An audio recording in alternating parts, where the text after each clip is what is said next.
जयत्याश्रितसन्त्रासध्वान्तविध्वंसनोदयः प्रभावान् सीतया देव्या परमव्योम भास्करः। अद्य वयम् अभिहितान्वयवादः अन्विताभिधानवादः इति विषये शास्त्रीयं ग्रंथानुसारी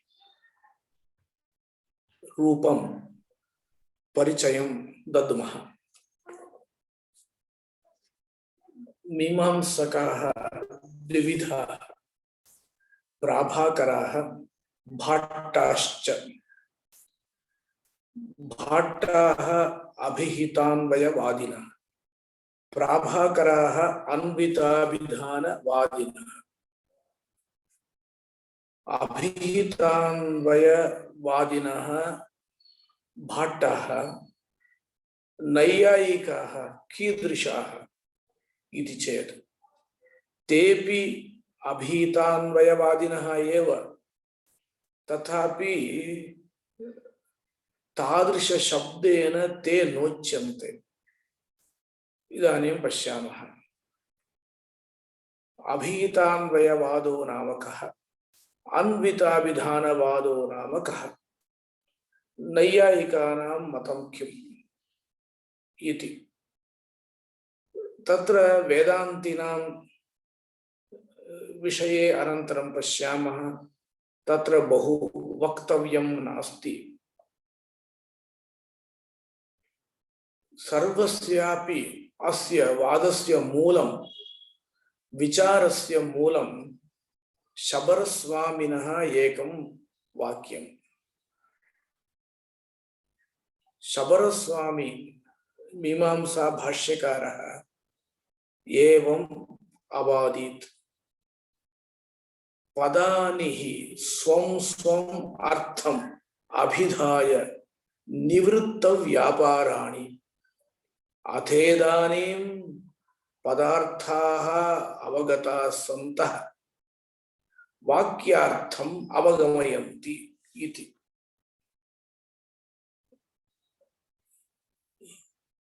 इदं भाष्यम् आश्रित्यैव महान् विचारः सर्वैरपि प्रवर्तितः वर्तते। अभिहितान्वयवादिनः वदन्ति पदानि सन्ति, प्रत्येकं पदम् एकम् अर्थं ब्रूते, एकस्य अर्थस्य वाचकः भवति, अर्थाः अभिहिताः भवन्ति। एते पदार्थाः इदानीम् अवगताः, ते पदार्थाः वाक्यार्थ अवगतिं कुर्वन्ति। भवन्तः जानन्त्येव वाक्यार्थ अवगतिर्नाम शब्दबोधः। वाक्यार्थ ज्ञानम्, अन्वयबोधः, शब्दबोधः, एते शब्दाः पर्यायाः।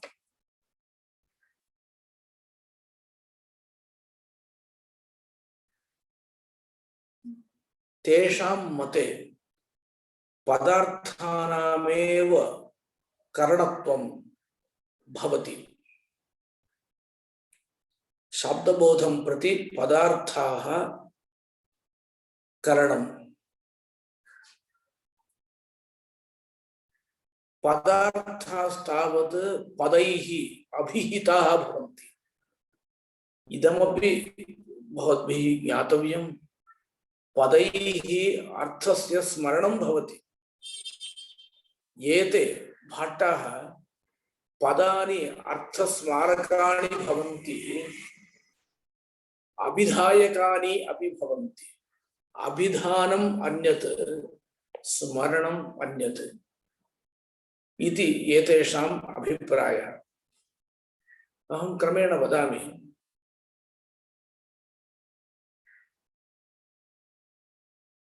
अभिहित अन्वयः, अभिहितानां पदार्थानाम् अन्वयः इति। सूत्रकारेण जैमिनिनापि उक्तमस्ति तद्भूतानां क्रियार्थेन समाम्नायः अर्थस्य तन्निमित्तत्वात् इति सूत्रम्। अर्थस्य तन्निमित्तत्वात् वाक्यार्थं प्रति पदार्थः निमित्तम् इति सूत्रकारः एव उक्तवान्। एवञ्च वाक्यार्थज्ञानं प्रति पदार्थज्ञानं करणम् इति पक्षः भाट्टमीमांसकानां भवति। प्रथमतः तेषां मतं पश्यामः। तत्र ते स्वमतं यदा प्रतिपादयन्ति तदा प्राभाकरमतं खण्डयन्ति। प्राभाकरः एवं वदन्ति अन्विताभिधानम् इति। घटम् आनय इत्यत्र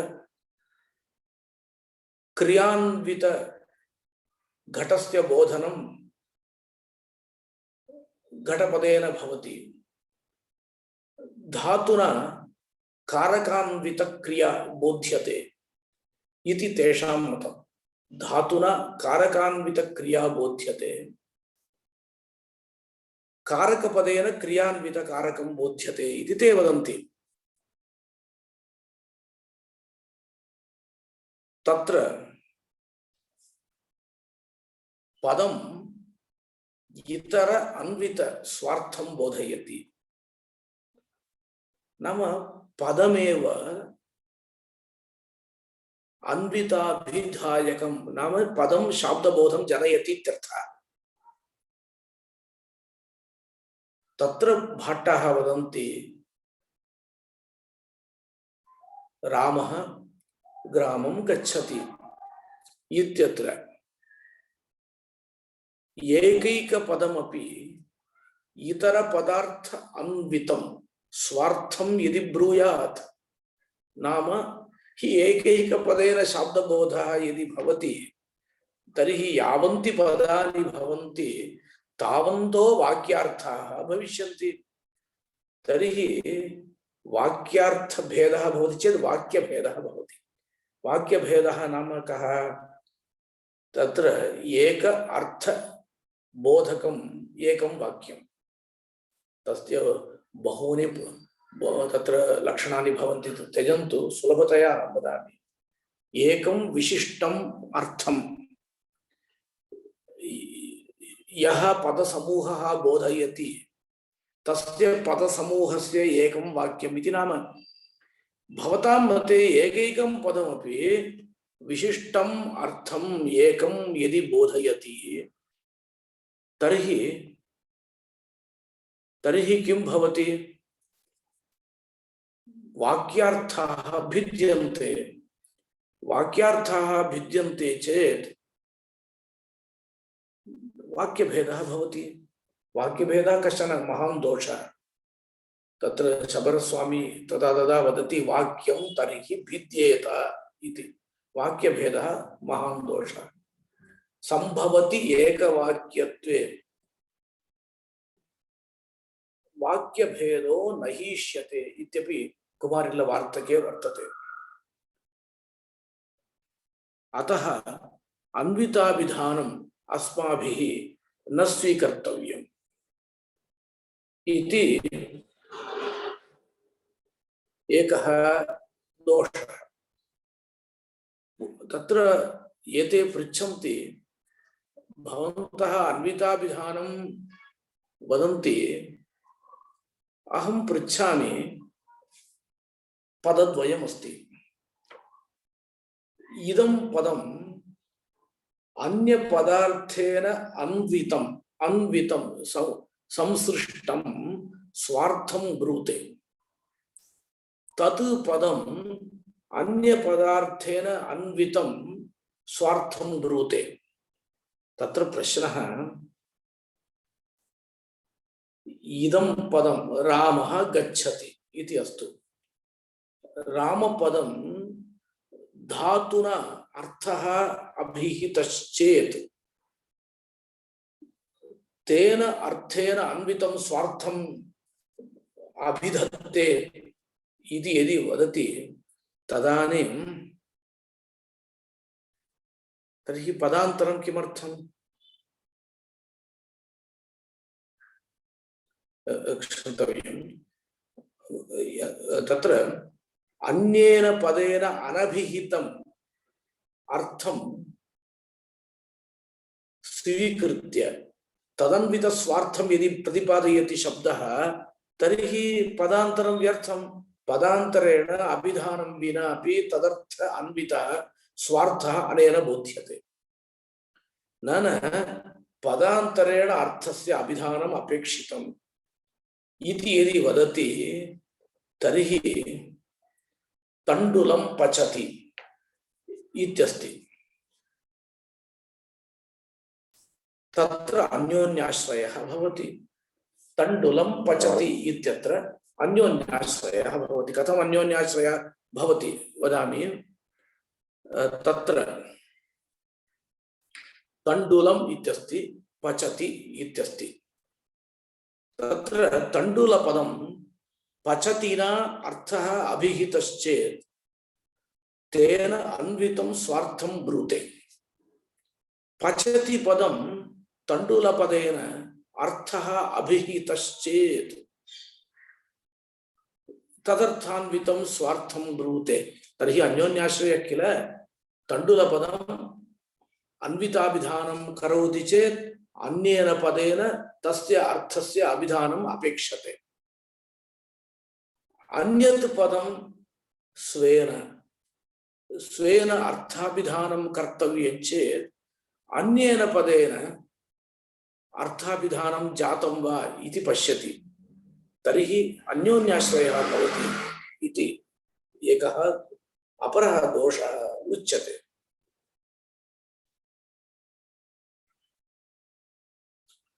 तत्र प्राभाकरः वदति, भोः अन्येन पदेन अर्थस्य अभिधानं कर्तव्यम् इति न निर्बन्धः। पदं तु अर्थं स्मारयति। पदम् अर्थं स्मारयति। कथं स्मारयति इति चेत् पश्यन्तु, रामः गच्छति इत्यत्र पदानि सन्ति। एतानि पदानि इतर पदार्थेन अन्वितं स्वार्थं ब्रुवन्तु। तथापि एकैकस्य पदस्य एकैक अर्थस्मारकत्वम् अस्ति। कथं? तण्डुलम् इति पदमस्ति। तण्डुलम् इति पदे श्रुते तण्डुलस्य तत्र स्मरणं भवति। तण्डुलस्य स्मरणं भवति।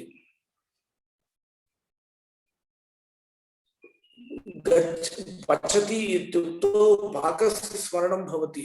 कथं स्मरणं भवति? केवलस्य पाकस्य, अनन्वितस्य पाकस्य कथं स्मरणं भवति इति चेत् साहचर्यात्।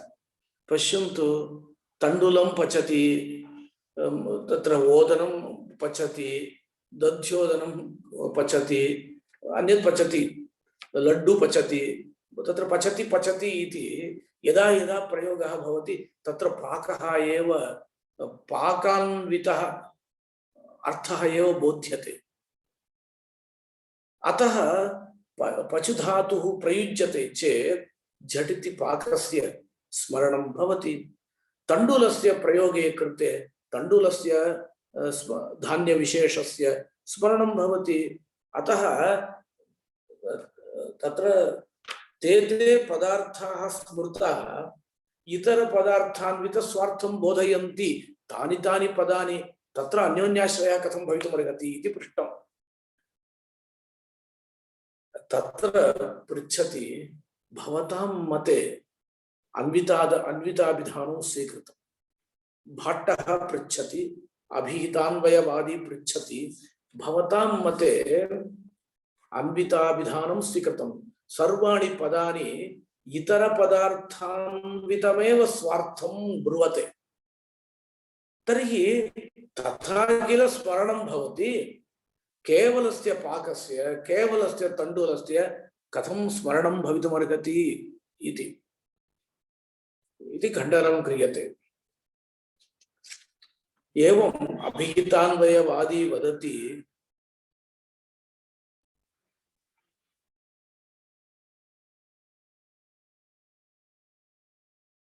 पदैः अर्थाः अभिधीयन्ते अभिहिताः अर्थाः शब्दबोधं जनयन्ति तत्र ये शृण्वन्ति तेषां सविधे मया एकवारं मध्ये अन्यद् उच्यते अभिहितान्वयवादः अन्विताभिधानवादश्च अत्यन्तम् उपकारकः लिंग्विस्टिक्स् इति उच्यते किल तच्छास्त्र अभ्यासे भाषा विषये बहु उपकारकम् इदं वर्तते अतः अस्य परिचयः अत्यन्तम् अपेक्षितः वर्तते। तत्र कश्चन प्रश्नः क्रियते भाट्टान् प्रति प्राभाकरेण पश्यतु पदानाम् अर्थ अभिधायकत्वं भवता स्वीक्रियते एका शक्तिः स्वीक्रियते अनन्तरं पदार्थानां वाक्यार्थ अवगम शक्तिः स्वीक्रियते पदार्थानां वाक्यार्थ अवगम शक्तिः भवतां मते पदार्थः किल कारणं स्वीक्रियते द्वितीया शक्तिः स्वीक्रियते तृतीया शक्तिः एका भवता स्वीकर्तव्या भवति पदार्थाः वाक्यार्थम् अवगमयन्ति पदार्थाः वाक्यार्थं कदा अवगमयन्ति पदैः अभिहिताश्चेदेव अवगमयन्ति तर्हि पदार्थेषु वाक्यार्थ अवगम शक्तिः काचन वर्तते किल तच्छक्ति अनुगुणा काचन शक्तिः पदेषु स्वीकर्तव्या इति शक्तित्रयं कल्पनीयं भवति भाट्टमते। पश्यन्तु प्रत्यक्षादि प्रमाणेन पदार्थाः ज्ञाताः शब्दबोधः भवति वा न भवति अतः तृतीया शक्तिः काचन स्वीकर्तव्या तत्र एते पदार्थाः पदेन अभिहिताः अत एव शब्दबोधं जनयन्ति इति कृत्वा तादृशी काचन शक्तिः पदेषु वक्तव्या भवति।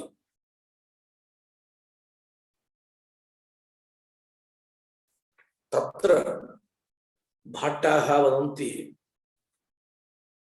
भवतां मते कति शक्तयः इति पृच्छन्ति सः वदति अस्माकम् एकैव शक्तिः पदानाम् अन्विताभिधानं पदानाम् अन्वित अभिधायकत्वमेव इति वदति।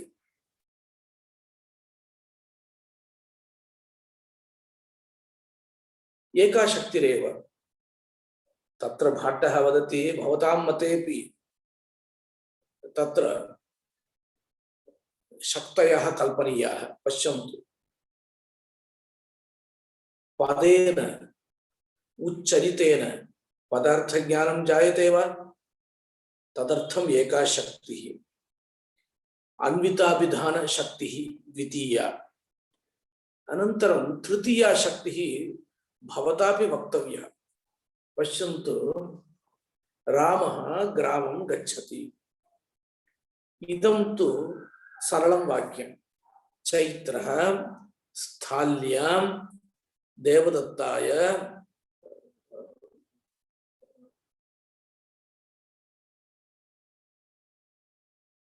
तण्डुलं पचति इदं बृहद्वाक्यं सर्वत्रापि शाब्दबोधः अस्माभिः प्राप्तव्यश्चेत् किं क्रियते एतेषां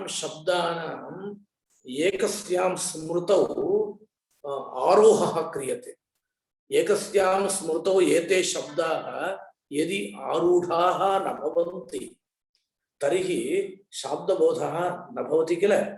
तर्हि एतेषां पदानाम् अन्विताभिधानं वक्तव्यं चेत् अन्वितार्थप्रतिपादनसामर्थ्यं वक्तव्यं चेत् तत्र पदेषु या अन्वितप्रतिपादनशक्तिः वर्तते तच्छक्ति अनुगुणा काचित् शक्तिः पदसमूहे वक्तव्या, एकस्मृतिविषये पदसमूहे वक्तव्या इति भवतां मतेऽपि तत्र शक्तित्रयम् अस्ति इति भाट्टाः वदन्ति।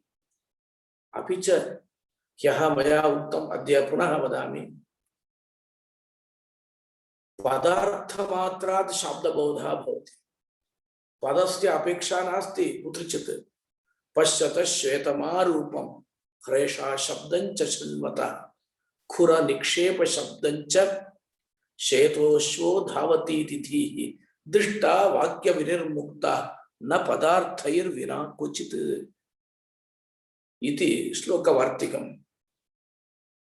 अस्य अर्थः ह्यः उक्तः, संक्षेपेण वदामि पुनः। तत्र श्वेतः अश्वः धावति इति शाब्दबोधः भवति। पश्यन्तु, श्वेतम् अरूपं पश्यतः, ईषत् श्वेतरूपं पश्यति, ह्रेषा शब्दं शृणोति, अश्वस्य शब्दः ह्रेषा शब्दः, खुर निक्षेप शब्दम् अपि शृणोति। अत्र कुत्रापि शब्दः अस्ति वा? नास्ति।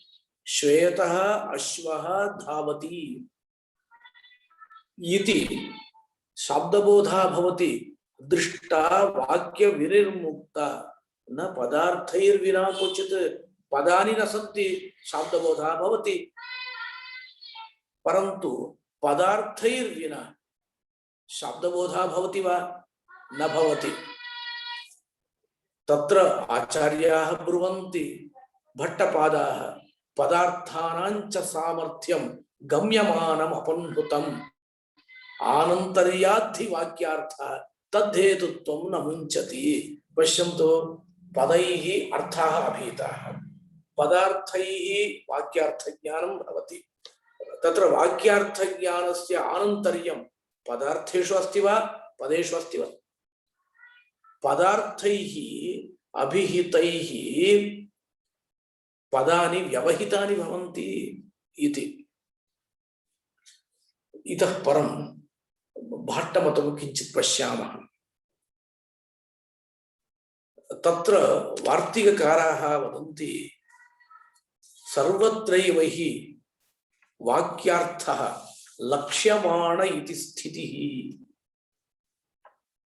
एवं वदन्ति, न विमुञ्चन्ति सामर्थ्यं वाक्यार्थेऽपि पदानि नः, वाक्यार्थो लक्ष्यमाणो हि सर्वत्रैवेति न स्थितिः इति। तत्र वाक्यार्थे लक्षणं स्वीकुर्वन्ति भट्टाः। वयं जानीमः लक्षणा कुत्र भवति? गङ्गत्र भवति। गङ्गायां स्थानं घोष आभीरवल्ली स्यात्। गंगा प्रवाहे घोषः न भवति। अतः किम् उच्यते? गंगायाम् इत्यत्र गंगापदस्य गंगातीरे लक्षणा क्रियते। उच्यते वा? तद्वत् पदैः पदार्थाः अभिहिताः अभिधीयन्ते। एते पदार्थाः वाक्यार्थं लक्षयन्ति इति आचार्याणां मतं, भट्टपादानां मतं। पदस्वरूपाभिहितैः पदार्थैः संलक्ष्यते साविति सिद्धवेदति इति पार्थसारथिमिश्राणां वाक्यं न्यायरत्नमालायां लक्षणा उच्यते। तत्र प्रश्नः, भो लक्षणा कथं भवति? गंगायां घोषः इत्यत्र लक्षणा ज्ञायते, अत्र कथं लक्षणा वक्तुं शक्यते इति चेत् तत्र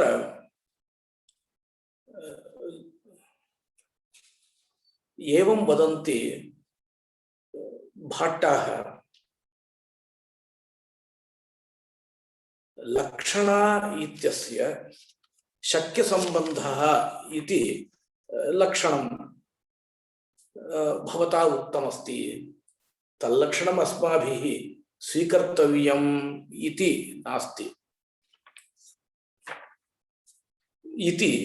नास्ति कथं लक्षणा अत्र उच्यते इति चेत् भट्टपादाः वदन्ति वाच्यस्यार्थस्य वाक्यार्थे सम्बन्धानुपपत्तितः तत्सम्बन्धवशप्राप्तस्य अन्वयात् लक्षणा उच्यते। पश्यन्तु, वाच्यः अर्थः कश्चन वर्तते। रामः ग्रामं गच्छति। रामः एकवचनम् अस्ति, रामः इत्यत्र रामशब्दः एकवचनं,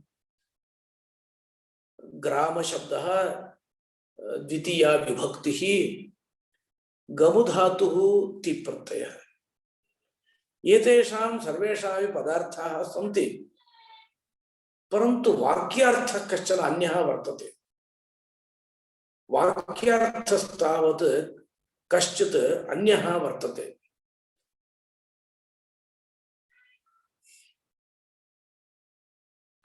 वाक्यार्थस्तु शक्यार्थं विहाय न भवति। काकेभ्यः दधि रक्ष्यताम् इत्यस्ति, तत्र शक्यार्थस्य काकस्य त्यागः अस्ति वा? काकोऽपि स्वीक्रियते, बिडालादिरपि स्वीक्रियते। तद्वत् अत्र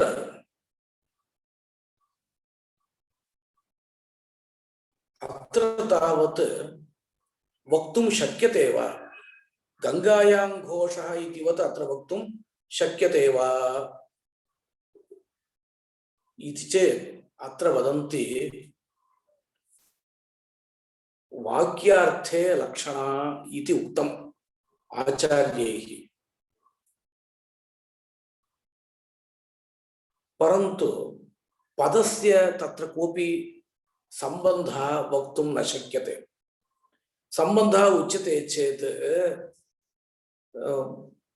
अस्य पदस्य लक्षणा इति स्यात्, अस्माभिः तथा नोच्यते।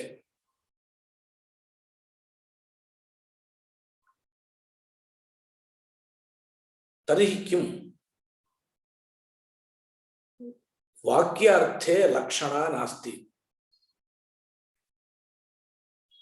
वाक्यार्थे शक्तिरपि नास्ति,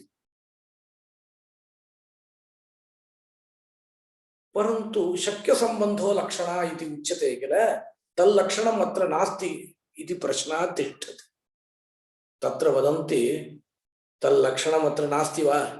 तर्हि इयम् अतिरिक्ता वृत्तिः भवतु। यथा शक्तिः, लक्षणा, गौणी इति उच्यते, व्यञ्जना अपि उच्यते कैश्चित्, इयमपि अतिरिक्ता काचन वृत्तिः भवतु। यतः अनुभवसिद्धा इयं वृत्तिः पदार्थेभ्यः वाक्यार्थः ज्ञायते, तत्र काचन वृत्तिः स्यात्, सा वृत्तिः प्रसिद्धवृत्तिभ्यः भिन्ना भवतु इति एकं समाधानं। द्वितीयं समाधानं लक्षणावृत्तिरेव इयं, नूतनवृत्तिः न स्वीकर्तव्या।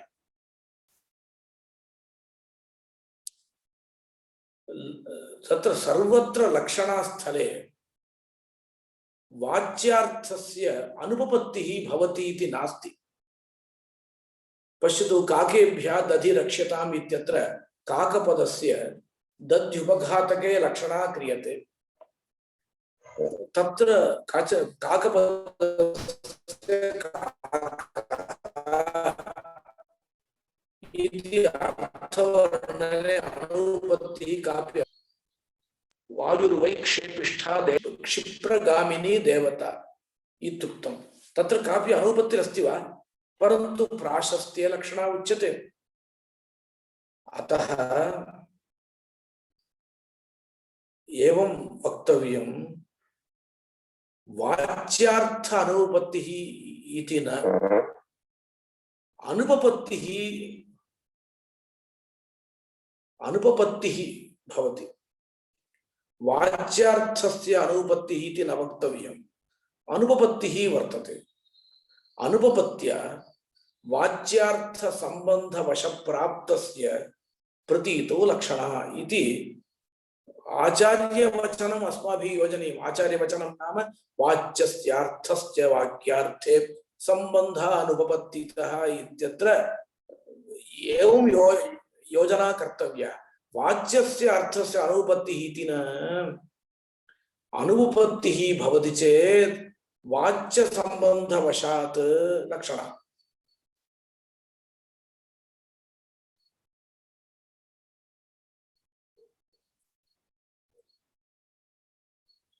एवञ्च अत्रापि लक्षणा वक्तुं शक्यते इति आशयः। तत्र वाच्यार्थः कः, संबन्धः कः इति प्रश्नः। वाक्यार्थो नाम पदार्थानां परस्परं सम्बन्धः इति अस्माभिः पूर्वमेव उक्तं किल। तर्हि सम्बन्धः वाक्यार्थः, वाच्यार्थः वर्तते। मध्ये कः सम्बन्धः अस्ति अतिरिक्तः इति पृष्टे तत्र वदन्ति मीमांसकाः सम्बन्धस्यापि कश्चन सम्बन्धः भवति अन्वय प्रतियोगिना साकं। तत्र ये पदार्थाः परस्परम् अन्वीयन्ते तेषां पदार्थानाम् अन्वय प्रतियोगिनः इति नाम। अन्वयो नाम वाक्यार्थः, अन्वयस्य अन्वय प्रतियोगिनांच मध्ये कश्चन संबंधः भवति किल, प्रतियोगित्वम् इत्येव संबंधः वर्तते। अतः अत्र लक्षणा वक्तुं शक्यते। परन्तु इदं स्वारस्यमस्ति, प्राचीनाः भाट्टाः वार्तिककाराः तदनुसारिणः पार्थसारथि मिश्राः वाचस्पति मिश्राः एते सर्वेपि लक्षणां वदन्ति भाट्टमते। परन्तु नवीनाः आचार्याः खण्डदेवाचार्याः लक्षणा शब्द प्रयोगं न कुर्वन्ति।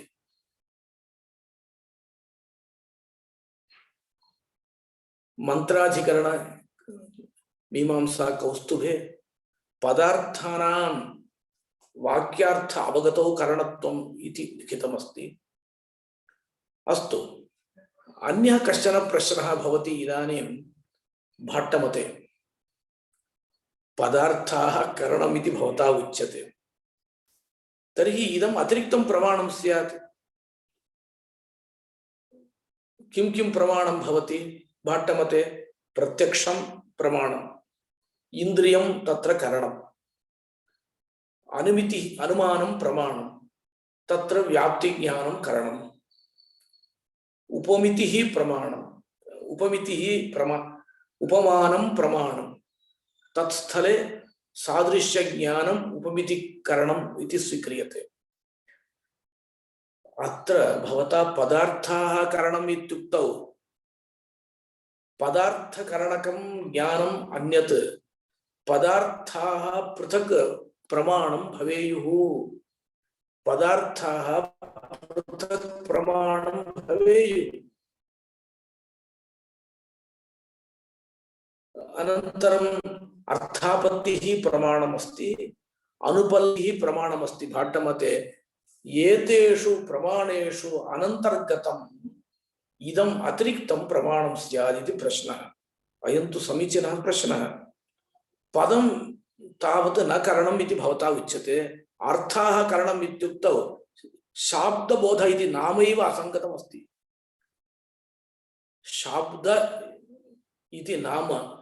शब्दात् ज्ञानं भवति चेदेव भवति इति चेत् अत्र वदन्ति सत्यं, परन्तु पदार्थानां पृथक् प्रमाणत्वं नास्ति, पदार्थानां शब्द प्रमाणत्वमेव। कथम्? उदाहरणं ब्रूमः। भवन्तः वेदान्त अभ्यासवन्तः जानन्ति, मीमांसाभ्यासवन्तश्च जानन्ति, श्रुति लिंग वाक्य प्रकरण स्थान समाख्यानां पारदौर्बल्यं समवाये पारदौर्बल्यम् अर्थविप्रकर्षात् इति जैमिनिसूत्रम्। तत्र अस्माकम् अपेक्षितं श्रुति लिंग वाक्य प्रकरण स्थान समाख्यानाम् इति अंशः एव। श्रुतिः नाम शब्द विशेष निरपेक्षो रव श्रुतिः, वाक्यमपि शब्दः एव, समाख्या यौगिक शब्दः, परन्तु मध्ये लिंगम् अस्ति, प्रकरणम् अस्ति, स्थानम् अस्ति। एतत् त्रितयं शब्दरूपं नास्ति, तथापि श्रुति कल्पनया एव अंगत्वे प्रमाणं भवन्ति इति कृत्वा शब्द प्रमाणे एव अंतर्भावः उच्यते। एवञ्च प्रकृतेपि पदार्थानां शब्द प्रमाणे एव अंतर्भावः इति स्वीकर्तव्यम्। अत्र प्रश्नः शब्दात् पदार्थः अवगतः, पदार्थजन्यं ज्ञानं यदि शाब्दं तर्हि चक्षुरिन्द्रियेण धूमः अवगतः, धूमेन वह्नेः अनुमितिः भवति, पर्वतो वह्निमान् भवति। इयम् अनुमितिः अपि प्रत्यक्षं भवतु, चक्षुरिन्द्रियेण अवगतात् धूमात् किल इयम् अनुमितिः भवति, अतः अस्याः अनुमितेः प्रत्यक्षत्वं भवतु इति प्रश्नः तैः क्रियते, अन्विताभिधानवादिभिः क्रियते। तत्र समाधानम् उच्यते। तत्र पश्यन्तु, तात्पर्यं नियामकं, पदानां वाक्यार्थ अवगतौ तात्पर्यं वर्तते, पदानां वाक्यार्थ अवगतौ तात्पर्यम् अस्ति इति कृत्वा अस्य ज्ञानस्य शाब्दबोधत्वम् अवगतं वा? चक्षुषा धूमस्य प्रतिपत्तिः भवति, प्रत्यक्षं भवतु, परन्तु चक्षुषः एतादृशः सम्बन्धः वह्निना साकम् अस्ति वा? नास्ति। अतः एवं प्रश्नः कर्तुं न शक्यते इति तत्र अभिहितान्वयवादिनः वदन्ति। अत्र कश्चन विशेषः वर्तते अभिहितान्वयवादे। भगवता भाष्यकारेण, महाभाष्यकारेण प्रातिपदिकात् उच्चरन्ति द्वितीया विभक्तिः प्रातिपदिकार्थो विशेषक इत्याह इति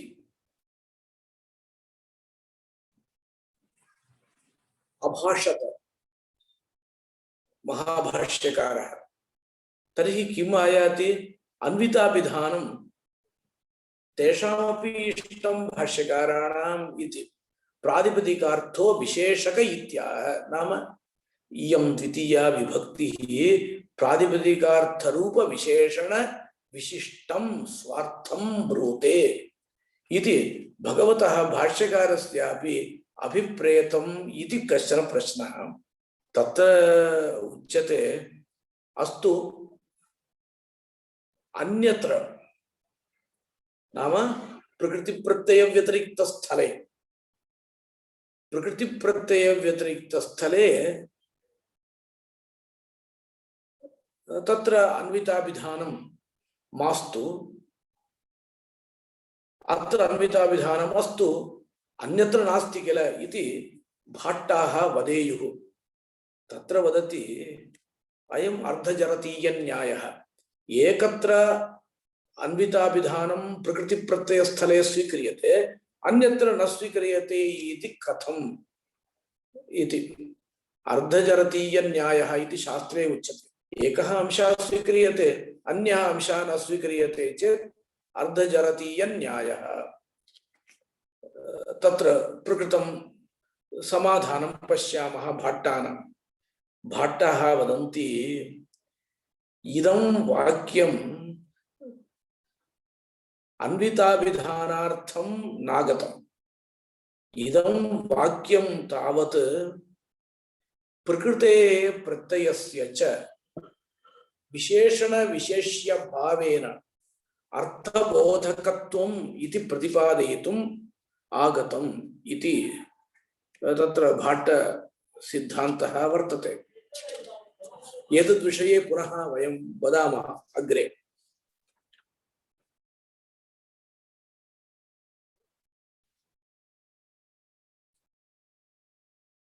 परन्तु अभिहितान्वयवादिनः प्रकृतिप्रत्ययस्थले अन्विताभिधानं स्वीकुर्वन्त्येव। सर्वज्ञात्ममुनयः संक्षेप शारीरके एवं ब्रुवन्ति प्रत्यय प्रकृति शब्दतो बहिर्विद्यते विहित संगतिश्चनः प्रत्यय प्रकृति शब्दयो पुनः पुनः नित्यमन्वितधियो निमित्तता अपेक्षितांशः अयं वर्तते। प्रकृति प्रत्यय प्रकृति शब्दयोः पुनः नित्यम् अन्वितधियो निमित्तता वर्तते। तत्र अन्विताभिधानमेव इति एतेषाम् अभिप्रायः। इदानीं भाट्टमतं संक्षेपेण दृष्टं किल। ते पदैः अभिहिताः पदार्थाः वाक्यार्थम् अवगमयन्ति इति वदन्ति। पदार्थकरणं तेषां मते।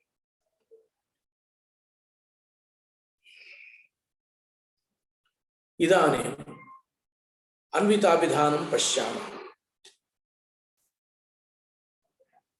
पश्यन्तु, शिबिकायाः उद्यन्तारः सर्वेपि मिलित्वा शिबिकाम् उद्यच्छन्ति। त्रयः ग्रावाणः उखां बिभ्रति मिलित्वा। उखा इति वैदिकशब्दः। उखा नाम अग्नेः आधारभूतं वस्तु। उख्यः अग्निः इति प्रयोगः वर्तते। ग्रावाणः भवद्भिः ज्ञायन्ते। तद्वत् वाक्यम् अर्थबोधकम्। तत्र वाक्ये पदानि सन्ति किल। एतानि पदानि अर्थबोधकानि भवन्ति। एतानि पदानि अर्थबोधकानि भवन्ति व्युत्पत्ति अनुसारेण। व्युत्पत्तिः कथं भवति अस्माकम्? इतर अन्वितेय व्युत्पत्तिः भवति। व्युत्पत्तिः नाम मया पूर्वमपि उक्तमस्ति। व्युत्पत्तिर्नाम पदपदार्थयोः सम्बन्धग्रहः। पदपदार्थयोः सम्बन्धग्रहः व्युत्पत्तिः। पश्यतु, व्युत्पत्तिः कदा भवति? वाक्यप्रयोगे एव भवति। कश्चन ज्येष्ठः कनिष्ठं प्रति आह गामानय, गां बधान, अश्वमानय इति सः कनिष्ठः झटिति तस्य वाक्यं श्रुत्वा अनुतिष्ठति। पार्श्वस्थः बालः किं करोति? इदं दृष्ट्वा ओहो सः गाम् आनय इति वदति, अयम् एकं वस्तु आनयति। सः गां बधान इति वदति, अयम् एकं वस्तु बध्नाति। उभयत्रापि एकं वस्तु अनुवर्तमानं वर्तते। तदेव वस्तु अनुवर्तमानस्य शब्दस्य अर्थः इत्यादि रीत्या अर्थावगतिं प्राप्नोति इति वदामः किल। तत्र बन्धनान्वितगां जानाति, आनयन अन्वितगां जानाति। एवञ्च व्युत्पत्ति समये एव इतरान्विते एव व्युत्पत्तिः भवति, शक्तिग्रहः भवति इति एतेषाम् अभिप्रायः। अत्र प्राभाकरमतं किञ्चित् सूक्ष्मतया द्रष्टव्यं वर्तते। प्राभाकराः एवं प्रक्रियां वदन्ति। वाक्यं श्रूयते, वाक्ये बहूनि पदानि सन्ति, एतानि पदानि स्मारकाणि भवन्ति, तस्य अर्थस्य स्मारकाणि भवन्ति। स्मारिताः अर्थाः तत्र तत्र तिष्ठन्ति, पृथक् पृथक् तिष्ठन्ति। अनन्तरं किं भवति? एकैकं पदम् इतर पदार्थान्वित स्वार्थम् अभिधत्ते इति एतेषां सिद्धान्तः वर्तते। तत्र स्मारक शक्तिः इति तैः नोच्यते, स्मारकत्वम् इति उच्यते। तत् स्वाभाविकम्। अन्विताभिधानमेव शक्तिः इति शब्देन उच्यते। प्राभाकरमतं बहु विस्तरेण वक्तव्यमस्ति, तत्र संक्षेपेण वदामि। तत्र भाट्टमते किं पृष्टं? तत्र शक्तित्रयं कल्पनीयम् इत्युक्तम्। भाट्टमते कल्पनीयम् इति उक्ते भवतां मतेपि कल्पनीयम् इत्युक्तम्। तत्र एते वदन्ति शक्तित्रयम् अस्माकं मते न कल्पनीयम्, कल्प्यते चेदपि अहं वदामि भवतां मते पञ्चशक्तयः कल्पनीयाः। पदानां स्वार्थ अभिधान शक्तिः, पदानां स्वार्थ स्मरण शक्तिः।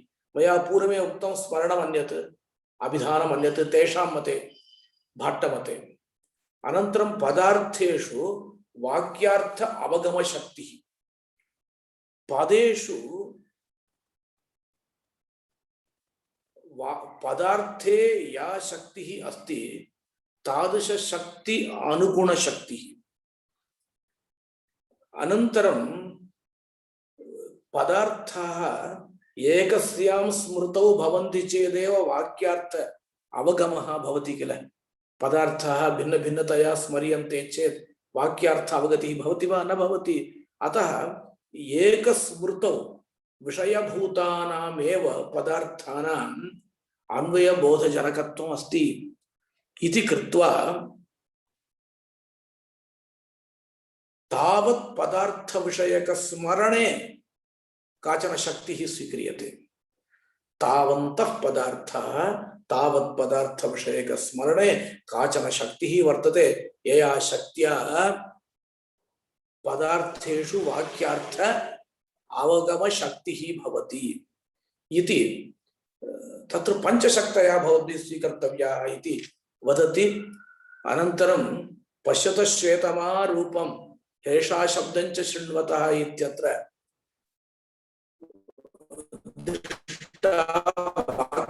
विनिर्मुक्ता इत्युक्तं प्रभाकरः वदन्ति। कुत्रापि शब्दं विना तत्र वाक्यार्थबोधः न भवतु। प्रथमतः अर्थं बुद्ध्वा शब्दरचना इति न्यायात् प्रथमतः अर्थबोधः भवति, अनन्तरं शब्दरचनां करोति इति भट्टः पृष्टवान्। परन्तु प्रभाकरः वदति अर्थबोधः प्रथमतः भवति, परन्तु सः बोधः मानसः न शब्दबोधः इति। अपि च वाक्यार्थः लाक्षणिकः इति भवद्भिरुच्यते अभिहितान्वयवादिभिः। तत्र किमर्थं लाक्षणिकत्वं वक्तव्यं भवद्भिरेव लक्षणायाः किञ्चित् लक्षणं स्वीकृत्य लाक्षणिकत्वं किमर्थं वक्तव्यम् इति। अनन्तरं कश्चन प्रश्नः कृतः भाट्टैः। अयं तु अत्यन्तं युक्तः प्रश्नः। पश्यन्तु, अन्विताभिधानं न सम्भवति। अन्वयप्रतियोगिनः अनन्ताः भवन्ति, तर्हि अन्वयः अपि अनन्तः। स्पष्टं वदामि, अन्वयो नाम सम्बन्धः। तत्र देवदत्तः गच्छति, देवदत्तः तिष्ठति, देवदत्तः पचति, देवदत्तः सुपिति, एवं बहूनि वाक्यानि सन्ति। देवदत्तः देवदत्तः इति भवति। देवदत्तस्य अन्वयः कदाचित् गमनेन भवति, कदाचित् स्वापेन भवति, कदाचित् पचनेन भवति, एवं भवति। अन्वयप्रतियोगिनः पदार्थाः बहवः सन्ति। तर्हि पदानाम् अन्विताभिधानमेव अयुक्तम्। इदं पदम् इतर अन्वितं स्वार्थं ब्रूते वक्ति इति कथं वक्तुं शक्यते? इतरे तावत् अनन्ताः सन्ति किल इति। अनन्तरम् अन्योन्याश्रयः अपि अस्माभिः पूर्वम् उक्तः। तत्र किं समाधानम् इति चेत् वदति, भोः अस्माकं मतं किञ्चित् स्पष्टीक्रियते। आकांक्षा, सन्निधिः, योग्यता, व्युत्पत्तौ उपलक्षणानि भवन्ति। व्युत्पत्तिर्नाम अन्विताभिधानं तेषां मते। अन्विताभिधानं यदा भवति तदानीम् आकांक्षा, योग्यता, सन्निधिश्च अपेक्षिताः। आकांक्षा सन्निधि प्राप्त योग्य अर्थांतर संगतान् स्वार्थान् आहुः पदानीति व्युत्पत्ति संश्रिता मया। प्रकरण पंचिका। तत्र तु योग्यता अपि अपेक्षिता। योग्यता नाम अर्हता। अतएव मया ह्यः वा परह्यः उक्तं। किमुक्तं? तत्र घटेन जलमाहर इत्युक्तौ सच्छिद्रेण घटेन जलाहरणं भवितुं नार्हति इति कृत्वा तत्र छिद्रेतरत्वम् अपि योग्यता भाति इति उक्तमस्ति। तर्हि अन्यः प्रश्नः कृतः, प्रतियोगिनः अनन्ताः भवन्ति, तर्हि अनन्ताः इतरपदार्थाः भवन्ति चेत् इतरपदार्थान्वित स्वार्थ अभिधानं कथं भवितुमर्हति इति। तत्र वदति,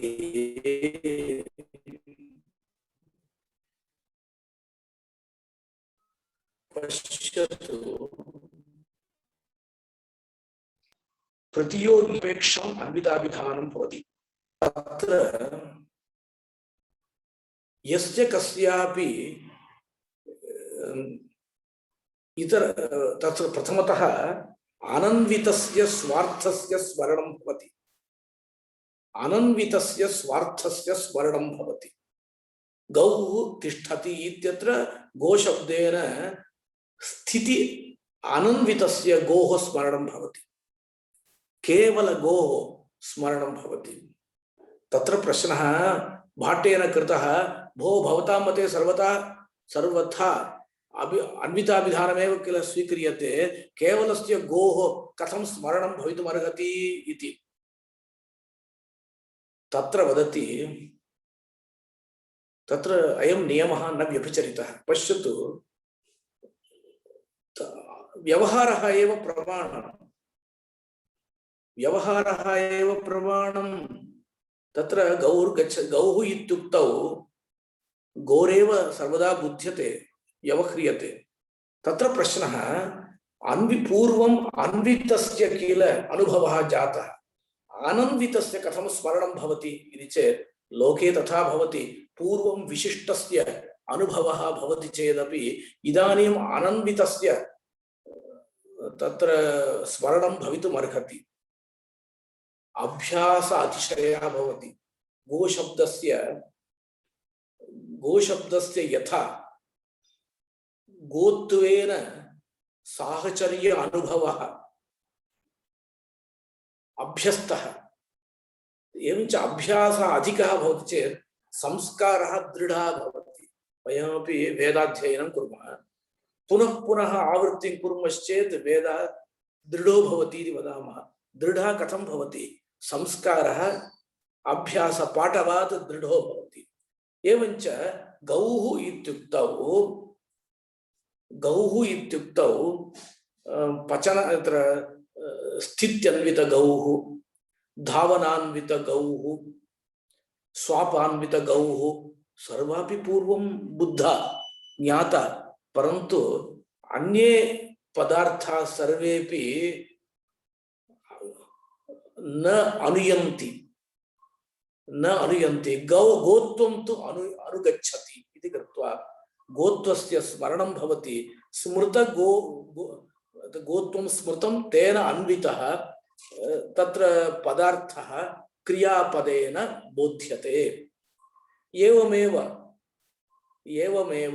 क्रियापदेन बोध्यते इत्युक्तम् एवं गोपदेन अपि क्रिया अन्वित गौः बोध्यते इति अयं विषयः ब्रह्मानंद सरस्वत्यः निरूपयन्ति आचार्याः। एवं तत्र अन्विताभिधाने बहवः विशेषाः सन्ति। तत्र यद्यदाकाङ्क्षितं योग्यं सन्निधानं प्रपद्यते तेन तेनान्वित स्वार्थः पदैरेव अवगम्यते इति तत्र अन्विताभिधाने स्वारस्यमस्ति। प्राभाकरमतं सर्वदा दुष्टं नास्ति। सर्वेपि दार्शनिकाः प्राभाकरमतं खण्डयन्ति। कुतः खण्डयन्ति इत्युक्तौ तत्र परवर्तिनी काले प्राभाकरमतस्य ग्रन्थाः न्यूना जाताः, न जाताः एव वा इति कृत्वा खण्डयन्ति। प्राभाकरमतम् अत्यन्तं कठिनं। ख्यात्यादि विषये प्राभाकराः मूर्धन्याः वर्तन्ते। नैयायिकास्तु इदं सर्वम् अपि नाङ्गीकुर्वन्ति। ते अन्विताभिधानं बहुधा खण्डयन्ति। आचार्याः उदयनाचार्याः विस्तृतरूपेण न्यायकुसुमाञ्जलौ खण्डयन्ति, अन्ये च खण्डयन्ति। परन्तु ते अभिहितान्वयवादिनः अपि ते शाब्दबोधं स्वीकुर्वन्ति। पदार्थानां करणत्वं ते न स्वीकुर्वन्ति, पदानामेव करणत्वं। पदज्ञानं तु करणं द्वारं तत्र पदार्थधीः इति तैः तत्र उक्तमस्ति। तेषां रीतिः तथा वर्तते। पदार्थानां करणत्वं तैः न स्वीकृतं। ते पश्यत श्वेतमारूपम् इत्यत्र ते तावत् शाब्दबोधं ते न स्वीकुर्वन्ति। आनुमानिकीं प्रतीतिं ते तत्र प्रतिपादयन्ति इति नैयायिकमते विशेषः। अपि च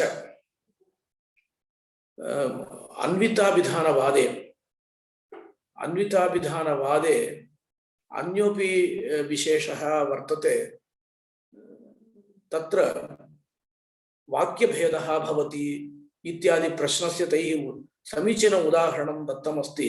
सामान्यतः इतरान्वितः स्वार्थबोधः भवति इत्यादिकं तत्र विस्तरभयात् इदानीं मया नोच्यते। प्रश्नकाले कदाचित् अहं वदामि। तर्कताण्डवकाराः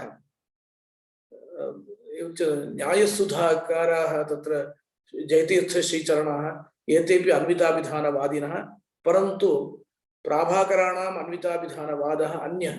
एतेषां सामान्यतः इतरान्वित स्वार्थबोधकत्वम् इति स्वीक्रियते। एवं तत्र बहुभिः खण्डितोऽपि अन्विताभिधानवादः दर्शनेषु विशिष्टं स्थानं लभते इति तत्र अस्माभिः तत्र इदं चिन्तनीयं वर्तते। अहं संक्षेपेण इमं परिचयम् उक्त्वा इदानीं विरमामि।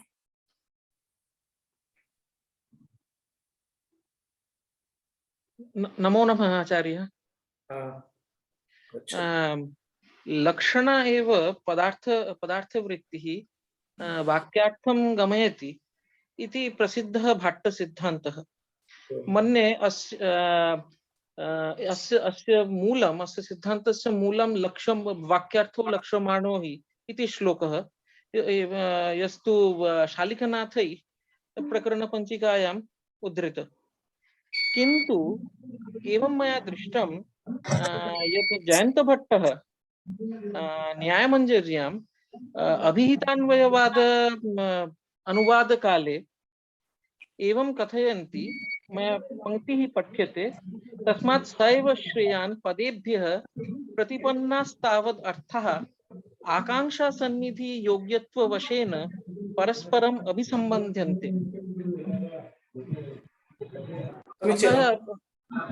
तत्र जयन्तभट्टस्य वाक्यं तार्किकमतमेव।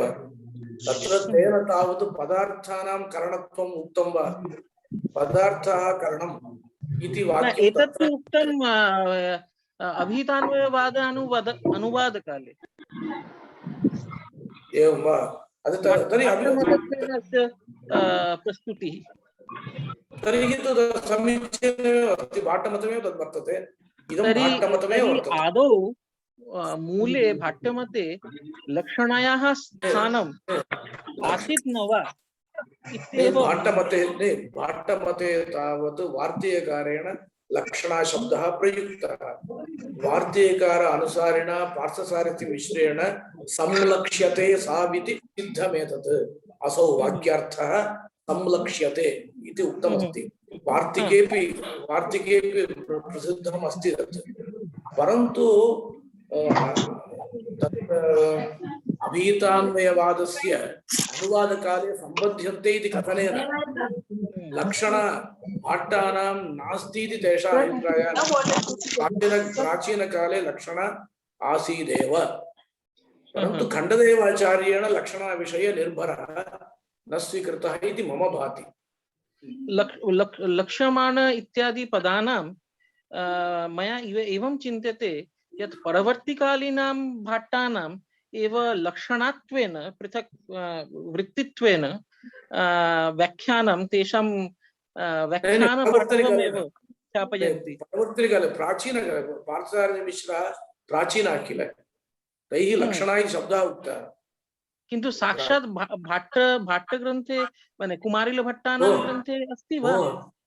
भो पार्थसारथिमिश्रापेक्षया अन्यः कश्चित् भाट्टः अस्ति वा? पार्थसारथिमिश्रः शास्त्रदीपिकाकारः, न्यायरत्नमालाकारः, श्लोकवार्तिकस्य व्याख्यातारः न्यायरत्नाकरः इति तेषां व्याख्यानम् अस्ति। अस्तु,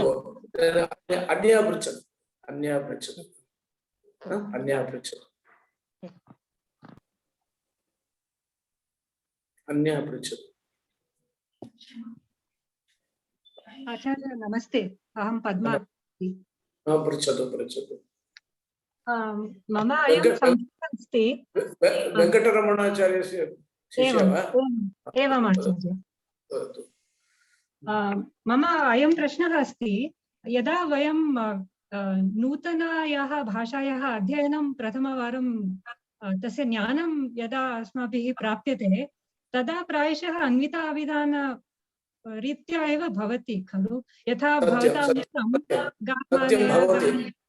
सत्यम्। अतएव अन्विताभिधानवादं ये खण्डयन्ति ते किं वदन्ति, प्रथमतः अन्विताभिधानमस्तु, अनन्तरम् अन्विताभिधानस्य आवश्यकता नास्ति इति वदन्ति। प्रथमतः अन्वितः अर्थः बुद्धश्चेदपि अनन्तरम् अन्वितः अर्थ एव वक्तव्यः इति निर्बन्धः नास्ति इत्येव खण्डयन्ति। कोऽसौ शास्त्रदीपिकायां खण्डितम्। कोऽसौ इति कश्चन पृष्टवान् पाञ्चालः इत्युक्तवान् तत्र किम् अन्विताभिधानम् अस्ति कोऽसौ कः असौ इति पृष्टवान् पाञ्चालः इत्युक्तवान् अतः भवत्या उक्तं प्राथमिकबोधे अन्विताभिधान अन्वितः एव भासते इति तु सर्वैरपि स्वीक्रियते तत्र तु धन्यवादः अत्र अन्य कश्चन विषयः मया त्यक्तः तत्र अद्वैतिनः व्यवहारे भट्टनयः इति वदन्ति ते भाट्टमतमेव स्वीकुर्वन्ति तेपि अन्विताभिधानविषये तथा खण्डनं न कुर्वन्ति यतः अद्वैतसिद्ध अन्विताभिधानसमर्थनमपि वर्तते विशिष्टाद्वैतिनः अन्विताभिधानं समर्थयन्ते ते अविहितान्वयवादमपि स्वीकुर्वन्ति तत्र तेषां निर्भरः नास्ति तेषामपि तथैव यतः अन्विताभिधानं तु खण्डनीयम् इति नास्ति द्वैतिनः अन्विताभिधानमेव स्वीकुर्वन्ति अस्तु अन्यः कोऽपि अस्ति अन्यः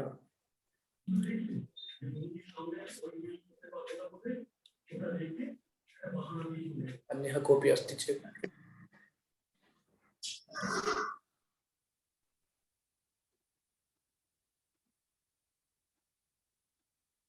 अन्ये न सन्ति किल अन्ये केऽपि न सन्ति इति भाति विषयः अत्यन्तं कठिनः आसीत् परन्तु कथञ्चित् परिचयः कर्तव्यः कदाचित् भवन्तः यूट्यूब् मध्ये शृण्वन्तु पुनः पुनः शृण्वन्ति चेत् भवन्तः एव अवगच्छेयुः अत्र किञ्चित् स्वारस्यम् अस्ति इति शाब्दबोधः तु तत्र इदानीं पठनपाठनसम्प्रदाये शाब्दबोधस्य महत् स्थानं नास्ति एतादृश चिन्तायाः तत्र परन्तु पठ्यते चेत्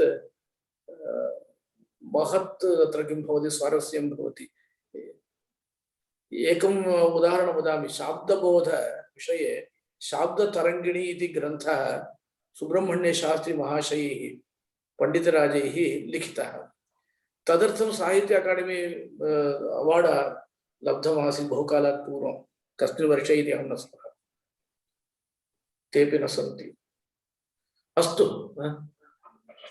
अस्तु वा उमामहेश्वर राजीव कोऽपि